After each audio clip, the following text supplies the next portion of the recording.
Hello नमस्कार दोस्तों।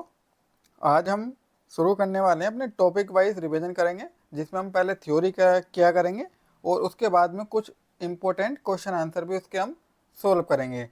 ठीक है, तो आज हमने जो टॉपिक लिया है वो हमारा संविधान का निर्माण। ठीक है, यानी कि हमारा जो कॉन्स्टिट्यूशनल है वो कैसे बना था और उसके जो इम्पोर्टेंट लॉस हैं वो किस किस कंट्री से लिए गए हैं, यानी कि हमारे जो संविधान के स्रोत हैं वो कहाँ कहाँ से लिए गए हैं, ये सब भी हम पढ़ेंगे। और उसका निर्माण कैसे हुआ, संविधान सभा कैसे बनी, वो सब हम पढ़ने वाले हैं। तो सबसे पहले हम देखते हैं हमारे टॉपिक का बैकग्राउंड। तो सबसे पहले जो संविधान सभा की मांग की गई थी वो 1934 में एम एन रॉय द्वारा की गई थी, यानी कि ये व्यक्तिगत मांग थी सबसे पहले जो संविधान बनाने के लिए संविधान सभा के लिए की गई थी। उसके बाद में अगले साल ही 1935 में कांग्रेस भी मांग करती है अंग्रेजों से कि एक संविधान सभा होनी चाहिए। ठीक है, अगला है हमारा 1940 में अगस्त प्रस्ताव लाया जाता है, जिसमें जो गवर्नमेंट होती है, ब्रिटिश गवर्नमेंट, वो इस मांग को स्वीकार कर लेती है कि हाँ, संविधान सभा का निर्माण किया जाएगा। तो यहाँ पे हमको समझ में होगा कि जो व्यक्तिगत मांग की गई थी सबसे पहले वो एम एन रॉय द्वारा की गई थी 1934 में, और जो कांग्रेस ने मांग की थी संविधान सभा की वो 1935 में की थी। ठीक है, आगे है जो कैबिनेट मिशन योजना 1946, इसके बारे में हम देखते हैं। तो इसका जो गठन किया गया था वो नवंबर 1946 में संविधान सभा के गठन के लिए किया गया था, यानी जो कैबिनेट मिशन योजना बनाई गई थी वो संविधान सभा के गठन के लिए बनाई गई थी कि कैसे संविधान सभा का गठन होगा, उसमें मेंबर कैसे चूज किए जाएंगे। ठीक है, और इसमें जो कुल मेंबर थे संविधान सभा में 389 से 389। ठीक है, अगर हम बात करें, हमारा इंडिया और पाकिस्तान दो अलग अलग देश बन गए थे, तो कुछ मेंबर जो थे वो पाकिस्तान में भी चले गए थे। ठीक है, लेकिन उससे पहले अगर हम पहला विभाजन देखते हैं तो जो ब्रिटिश इंडिया था उसके 296 मेंबर थे उसमें से, और जो 93 मेंबर थे वो देसी रियासतें ही थी। ठीक है, जो किंग प्रिंसली स्टेट थे उनसे लिए गए थे 93 मेंबर। ठीक है, अगला है ये, हम अगर बात करें तो इसमें जो आंशिक रूप से चुनी हुई थी और आंशिक रूप से नामांकित थी, क्योंकि ये जो 296 मेंबर थे ये तो चुने हुए थे, लेकिन जो 93 मेंबर लिए गए थे प्रिंसली स्टेट से वो नामांकित किए गए थे। ठीक है,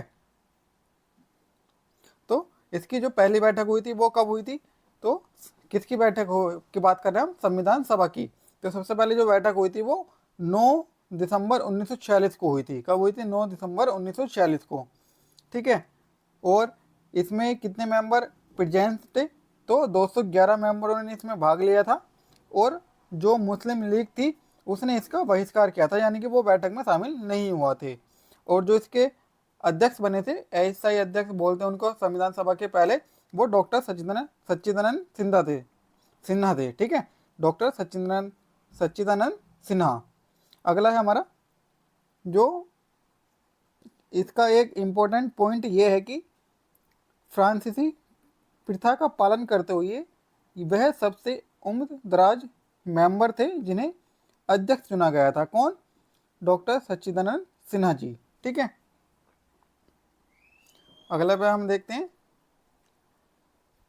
11 दिसंबर को जो इसकी बैठक हुई थी सेकंड। ठीक है, पहली बैठक तो हुई थी 9 दिसंबर को, और जो सेकंड बैठक हुई थी वो 11 दिसंबर को हुई थी, जिसमें जो डॉक्टर राजेंद्र प्रसाद थे उनको परमानेंट अध्यक्ष चुन लेते हैं हम संविधान सभा का। ठीक है, और इसमें जो नियुक्तियां हुई थी वो उपाध्यक्ष बने थे H.C. मुखर्जी और V.T. कृष्णाचारी। ठीक है, ये दोनों लोग उपाध्यक्ष बने थे, और जो इन पूरे संविधान सभा के संवैधानिक सलाहकार नियुक्त किए गए थे वो सर B.N. राव किए गए थे, जिन्होंने संविधान सभा की पहली औपचारिक अनौपचारिक मांग की थी। अगला है हमारा उद्देश्य प्रस्ताव। तो ये कौन लेकर आए थे, ये जवाहरलाल नेहरू द्वारा इसको पेश किया गया था। कब पेश किया गया था, 13 दिसंबर 1946 को पेश किया गया था। इसको अपनाया कब गया, 22 जनवरी 1947 को अपनाया ले गया था संविधान सभा के द्वारा।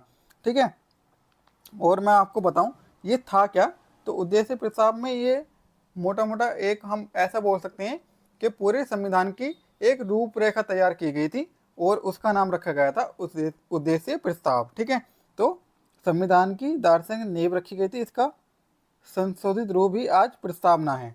ठीक है, जो हम प्रस्तावना पढ़ते हैं ना, उसमें हम वो सारे टीचर और सभी लोग जो संविधान के ज्ञाता होते हैं वो बोलते भी हैं अगर तुमको संविधान समझना है तो पहले प्रस्तावना को पढ़ लो, उससे ही इंडिया के जो संविधान है उसका आपको एक ब्यौरा मिल जाएगा। ठीक है, आगे बात करते हैं। प्रारूप समिति बहुत ज़्यादा इंपॉर्टेंट है हमारे एग्जाम के अकॉर्डिंग।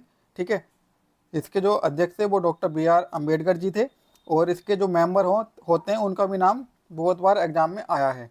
ठीक है, तो सबसे पहले डॉक्टर BR अम्बेडकर जी जो इसके अध्यक्ष चेयरमैन थे, इन्होंने को हम क्या बोलते हैं, संविधान सभा का फादर इनको कहा जाता है, यानी कि भारतीय संविधान के जनक या फिर पिता इनको बोलते हैं। और प्रमुख वास्तुकार के रूप में भी इनको जाना जाता है।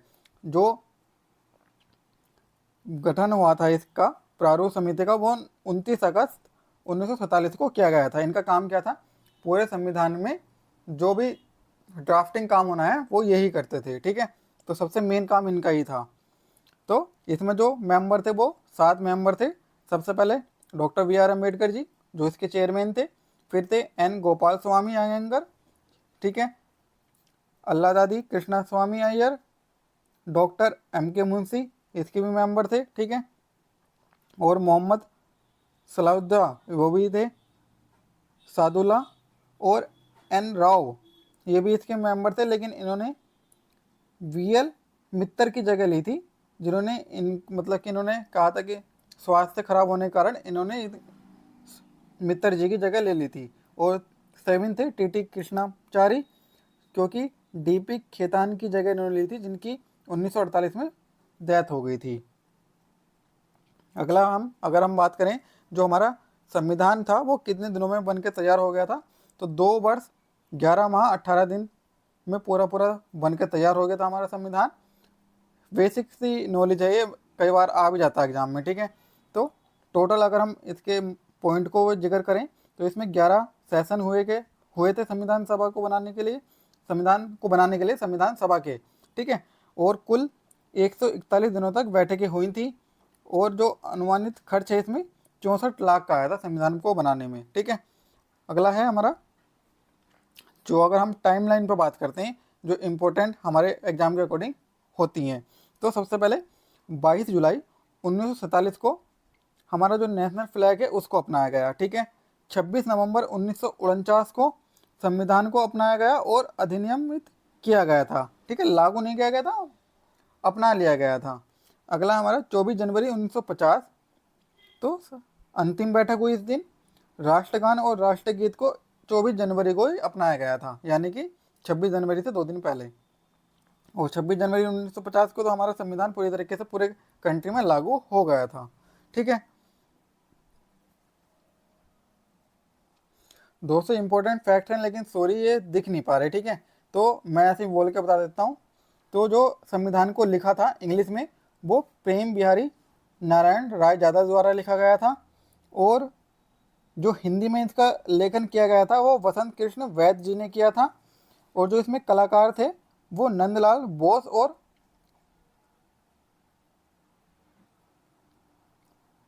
व्योहार राम मनोहर सिन्हा जी थे। और ये जो कलाकार थे वो शांति निकेतन से आए थे, तो जिसमें जो डिजाइन बने हुए नीचे और साइड में वो इन्होंने ही बनाए थे। ठीक है, और जो इसका प्रतीक था यानी कि मोहर जो थी वो हाथी थी। ठीक है, हाथी को ही संविधान सभा की मोहर के रूप में अपनाया गया था। जो मोहर लगती थी वो हाथी की मोहर लगती थी। ठीक है, अगला है हमारा संविधान के स्रोत जो हमारे इम्पोर्टेंट के अकॉर्डिंग बहुत ज़्यादा इम्पोर्टेंट है। हमको इसमें देखना होता है कि किस देश से हमने क्या लिया है। तो हमारा अगर एक मोटा मोटा देखें तो जो लगभग 70% जो पार्ट है हमारे संविधान का वो हमने 1935 के अधिनियम से लिया है, और जो बाकी का 30% है वो अन्य देशों से लिया गया है। ठीक है, अगला है हमारा भारतीय संविधान की प्रमुख प्रशासनिक विशेषताएं। तो संघीय है हमारा, राज्यपाल का पद है, और लोक सेवा आयोग जो 1935 के अधिनियम से लिया गया है। और जो न्यायिक और आपातकाल के कुछ पॉइंट्स हैं वो भी लिए गए हैं, जैसे कि आपातकाल उपबंध, न्यायिक पालिका का ढांचा और प्रशासनिक विवरण। तो सबसे पहले बात करते हैं हम देश से क्या क्या लिया गया है, तो ब्रिटेन की बात करते हैं। तो जो हमारी संसदीय प्राणी है वो हमने यूके से ही ली है, यानी कि हमारे यहाँ पर जो हेड होते हैं वो प्रधानमंत्री होते हैं। ये सब जो रूल ऑफ लॉ है वो भी ब्रिटेन से लिया गया है। जो एकल नागरिकता है वो भी यूके से ली गई है। एकल नागरिकता का मतलब होता है कि हमारे देश में सिर्फ एक ही नागरिक होगी पूरे इंडिया की, ठीक है। ऐसा नहीं होगा कि कोई देश जैसे कि अमेरिका में होता है कि वो अगर अमेरिका का सिटीजन है तो वो कनाडा का सिटीजन भी हो सकता है, लेकिन हमारे यहाँ पर नहीं है। अगर कोई इंडियन सिटीजन अमेरिका की नागरिकता लेता है तो ऑटोमेटिकली इंडिया की नागरिकता खत्म हो जाती है उसकी, ठीक है। अगला हमारा कैबिनेट प्रणाली, मतलब कि कैबिनेट सिस्टम, कि हमारे यहाँ पर एक पीएम होगा, फिर उसके नीचे कैबिनेट मिनिस्टर होंगे, ऐसा, ठीक है।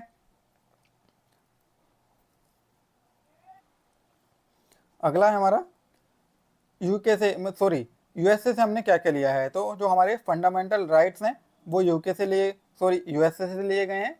मतलब फंडामेंटल राइट जो हमको संविधान द्वारा दिए गए हैं कि हाँ सरकार इनका उल्लंघन नहीं कर सकती, अगर उल्लंघन करती है तो हम कोर्ट में जाकर उसके खिलाफ अर्ज या आरटीआई फाइल कर सकते हैं। अगला हमारा न्यायपालिका की स्वतंत्रता, यानी कि जो न्यायपालिका हमारे जुडिशरी है वो स्वतंत्र होगी, आज़ाद होगी, उसके ऊपर किसी का, गवर्नमेंट का या फिर किसी प्राइवेट उसका जोड़ नहीं होगा। अगला हमारा न्यायिक पुनरावलोकन, यानी कि अगर कोई न्यायालय को दे दिया गया है तो उसका दोबारा से रिव्यू किया जा सकता है। अगला हमारा राष्ट्रपति पर महाभियोग, यानी जो हमारे देश के राष्ट्रपति हैं अगर वो किसी गलत उन पर आरोप लगता है तो संसद उन पर महाभियोग चला सकती है। अगला हमारा महाभियोग मतलब कि उनको पद से हटाने के लिए प्रोसेस चला सकती है, उसको महाभियोग बोलते हैं। अगला हमारा आयरलैंड, आयरलैंड से बहुत बार क्वेश्चन पूछा जाता है कि डीपीएसपी किस देश से लिए गए हैं। डीपीएसपी यानी कि राज्य के नीति निर्देशक सिद्धांत कहाँ से लिए गए हैं, तो राइट आंसर होता है उसका आयरलैंड, ठीक है। और जो राष्ट्रपति के चुनाव की मेथड है वो भी हमने आयरलैंड से लिया है। और जो राज्यसभा में सांसद सदस्यों का नामांकन यानी कि नॉमिनेशन होता है वो भी आयरलैंड से लिया गया था। अगला हमारा कनाडा, तो जो केंद्र को पावर ज़्यादा दी गई है वो सब कहाँ से लिया गया है, कनाडा से लिया गया है। सशक्त केंद्र के साथ संघीय व्यवस्था, यानी कि जो मेन पावर होगी वो होगी हमारे सेंटर के पास, सेंट्रल गवर्नमेंट के पास, लेकिन हमारी जो व्यवस्था होगी वो संघीय होगी, यानी कि स्टेट के अलग अलग गवर्नमेंट होगी, लेकिन जो पावर मेन होगी एज ए इंडियन के पूरे देश के लिए तो वो सेंट्रल गवर्नमेंट की होगी, ठीक है। अगला हमारा अवशिष्ट शक्तियाँ केंद्र में निहित, यानी कि जो अवशिष्ट शक्तियाँ हैं वो केंद्र में नहीं होती, इनका जो वो काम करेगा वो केंद्र करेगा, केंद्र गवर्नमेंट करेगी। अगला है हमारा केंद्र द्वारा राज्य के राज्यपालों की नियुक्ति, यानी कि जिस अलग अलग में हमने देखे हैं कि हर एक राज्य के या दो राज्य का एक राज्यपाल होता है, तो उसकी नियुक्ति कौन करता है, वो केंद्र गवर्नमेंट ही करती है, ठीक है। ये भी हमने कनाडा से ही लिया है। अगला हमारा जो सर्वोच्च न्यायालय का सलाहकार क्षेत्र, यानी कि जो हमारा सुप्रीम कोर्ट है वो गवर्नमेंट को सलाह भी दे सकता है। हाई कोर्ट, सुप्रीम कोर्ट, मतलब कि सुप्रीम कोर्ट हमारी गवर्नमेंट को सलाह दे सकता है। ये हमने कनाडा से लिया है। अगला है, आपने देखा भी होगा कि गवर्नमेंट की अगर कोई पॉलिसी गलत होती है या कुछ काम होता है तो सुप्रीम कोर्ट उस पर कमेंट करता है। अगला है ऑस्ट्रेलिया से हमने क्या लिया है, तो सबसे मेन है समवर्ती सूची, ठीक है। एग्जाम में बहुत बार यही आती है कि समवर्ती सूची कहाँ से ली गई है, तो राइट आंसर हो जाता है हमारा ऑस्ट्रेलिया से ली गई है, ठीक है।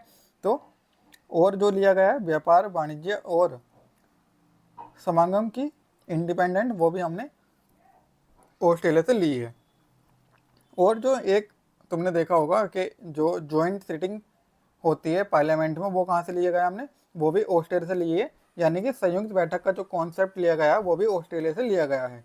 जब संयुक्त बैठक में क्या होता है, लोकसभा प्लस राज्यसभा, ठीक है, एक साथ बैठकर किसी भी अगर कोई लो है उस पर दोनों की सहमति नहीं बैठती तो एक साथ दोनों आती हैं, संयुक्त बैठक करती हैं, उसके बाद में इसको पास किया जाता है लोगों को, ठीक है, उस पर बातचीत चर्चा होती है। अगला है जर्मनी, यानी कि वाइमर के कॉन्स्टिट्यूशन संविधान से हमने क्या लिया है, तो जो आपातकालीन उपबंध है वो हमने जर्मनी से लिए हैं। सबसे मेन है इसमें आपातकाल के दौरान मूल अधिकारों का निलंबन, यानी कि जो हमारे मूल फंडामेंटल राइट हैं यानी कि उनको भी निलंबित किया जा सकता है, ये हमने जर्मनी से लिया है। लेकिन जो आपातकालीन उपबंध है वो भारत सरकार अधिनियम 1935 से है, जो मैंने स्टार्टिंग में ही बताया था।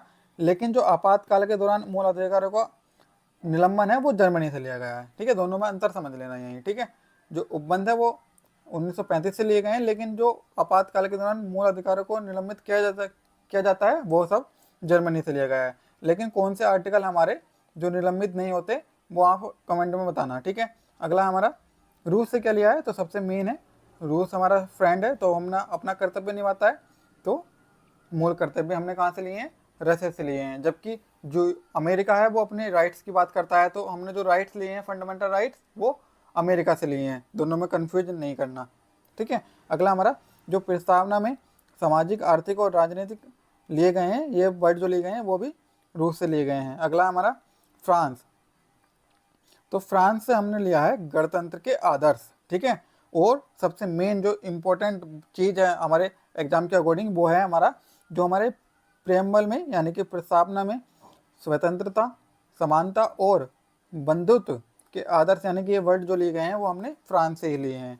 अगला हमारा साउथ अफ्रीका, सबसे मेन है संविधान संशोधन की प्रक्रिया। ठीक है, ये कई बार एग्जाम में आया है कि वो कहाँ से लिया गया है। ठीक है, इसका आर्टिकल भी पता होना चाहिए। आर्टिकल हमारे कॉन्स्टिट्यूशन में 368।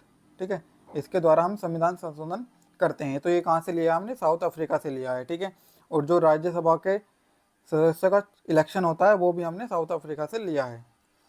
अगला है, एक बार हम जो हमने पढ़ा है उसको एकदम से देख लेते हैं मेन मेन क्या है हमारे। तो अमेरिका से क्या लिए हैं, फंडामेंटल राइट, न्यायिक पुनर्विलोकन और महाभियोग। ठीक है, जो यूके से लिए हैं वो संसदीय शासन, एकल नागरिकता और विधि का शासन। आयरलैंड से लिए हैं डीपीएसपी। जो रूस से लिए हैं वो मूल कर्तव्य और न्याय के आदर्श लिए हैं। ऑस्ट्रेलिया से हमने लिए है समवर्ती सूची और संयुक्त बैठक। ठीक है, कर्नाटक से के लिए हमने केंद्र की पावर ज़्यादा होगी और केंद्र की पावर सशक्त केंद्र के साथ संसदीय व्यवस्था और अपशिष्ट शक्तियाँ। ठीक है, साउथ अफ्रीका से लिया हमने संशोधन की प्रक्रिया जो अनुच्छेद 368 में दिए गए हैं। ठीक है, और फ्रांस से लिया हमने स्वतंत्रता, समानता और बंधुत्वता प्रस्तावना में जो वर्ड लिए हैं। जर्मनी से लिया हमने आपातकाल के दौरान मूल अधिकारों का निलंबन। ठीक है, और जापान से लिया हमने विधि द्वारा स्थापित प्रक्रिया। ठीक है, अगला हमारे अब इंपॉर्टेंट क्वेश्चन देखते हैं। हमने पूरा टॉपिक तो पढ़ लिया, अब इसे कुछ क्वेश्चन देखते हैं, क्वेश्चन आंसर जो हमारे एग्जाम के अकॉर्डिंग प्रमुख हो सकते हैं। तो सबसे पहला क्वेश्चन है संविधान सभा की प्रारूप समिति के अध्यक्ष कौन थे, तो राइट आंसर हमारा doctor B R Ambedkar ji थे। ठीक है, जो डॉक्टर राजेंद्र प्रसाद थे वो स्थायी अध्यक्ष थे संविधान सभा के। अगला क्वेश्चन हमारा संवर्ती सूची की अवधारणा किस देश से ली गई है, तो राइट आंसर हमारा ऑस्ट्रेलिया से ली गई है। ठीक है, अभी पढ़ा हमने। यूएसए से लिया हमने फंडामेंटल राइट, कर्नाटक से हमने लिया है सशक्त केंद्र, और जो आयरलैंड से लिया है वो डीपीएसपी लिए हैं। अगला क्वेश्चन हमारा अपनी पहली बैठक के दौरान संविधान सभा के अस्थायी अध्यक्ष कौन थे, तो हमारा राइट आंसर है डॉक्टर सच्चिदानंद सिन्हा जी थे। जो राजेंद्र प्रसाद थे वो प्रथम अध्यक्ष थे। बी एन राव जो थे वो हमारे संविधान सभा के संवैधानिक सलाहकार थे, और सबसे पहले अनौपचारिक जो व्यक्तिगत मांग की थी वो भी बी एन राव जी ने की थी। ठीक है, अगला हमारा और दो एच.सी. मुखर्जी थे वो उपाध्यक्ष थे हमारे संविधान सभा के। अगला क्वेश्चन है डीपीएसपी किस देश से लिए गए हैं, तो आयरलैंड से लिए गए हैं, अभी बताया मैंने जस्ट। अगला क्वेश्चन है हमारा भारतीय संविधान की प्रारूप समिति में कुल कितने मेंबर थे, तो राइट आंसर हमारा 7, जिसके chairman doctor B R Ambedkar ji थे। अगला है हमारा मूल कर्तव्य का प्रावधान किस देश से लिया गया है, मूल कर्तव्य यानी कि कर्तव्य कौन निभाता हमारे साथ, सोवियत रूस यानी कि रूस। ठीक है, और जो यूएस से लिए हैं वो हमने फंडामेंटल राइट लिए हैं। जर्मनी से हमने आपातकाल के उपबंध लिए हैं। ठीक है, अगला क्वेश्चन है साउथ अफ्रीका से हमने संविधान संशोधन के रूल लिए हैं। अगला है हमारा संविधान सभा को अंततः कब अपनाया गया और अधिनियमित किया गया था, तो 26 नवंबर 1949 को किया गया था। लागू कब किया गया था, 26 जनवरी 1950 को किया गया था। अगला हमारा, तो ये इंपॉर्टेंट हमारे क्वेश्चन हो जाते हैं। आई होप आपको ये वाली क्लास समझ में आई होगी। थैंक यू, जय हिंद, जय भारत। आपके कुछ अगर सुझाव हो तो आप कमेंट में दे सकते हैं। Thank you.